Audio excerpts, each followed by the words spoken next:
Hello বন্ধুরা, দিনটা ছিল 15ই ফেব্রুয়ারি। তো আমাদের আজকে বিবাহবার্ষিকী।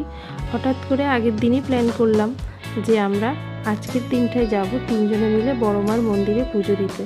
তো আমরা দুপুর নাগাদ বেরিয়ে পড়লাম, আর ট্রেনও ফাঁকা ছিল। প্রথমে ভয় পাচ্ছিলাম যে ভিড় হবে কি না, তো আমি সেরকম ট্রেনে যাতায়াত করি না। এবার ট্রেনটাও ফাঁকা পেলাম, তিনজনে মিলে বেরিয়ে পড়লাম। আজকে শনিবার, এটা ভয় লাগছে যে ওখানে ভিড় হবে কি না, কারণ শনিবার মঙ্গলবার শুনেছি খুবই ভিড় হয়।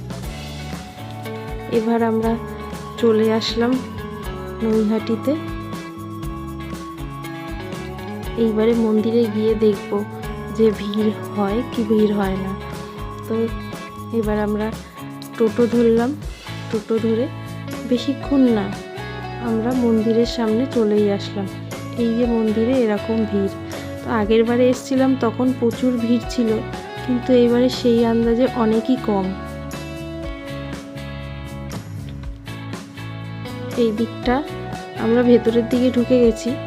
এই যে মায়ের মন্দিরে অনেকটাই দূরে দাঁড়িয়ে রয়েছি। এবারে ক্যামেরাটা জুম করে দেখাচ্ছি, মাকে দেখতে পাচ্ছ কিনা আমি জানি না। আমরা খুবই ভালো করে পুজো দিতে পারলাম।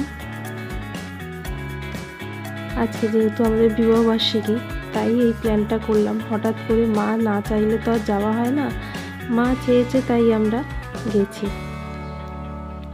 এইবারে আমাদের ভালো মতন পুজো টুজো দেওয়া হয়ে গেছে। এইবারে আমরা বাড়ির উদ্দেশ্যে রওনা দিলাম। তো তোমাদের এই মিনি ব্লগটা কীরকম লাগলো জানিও।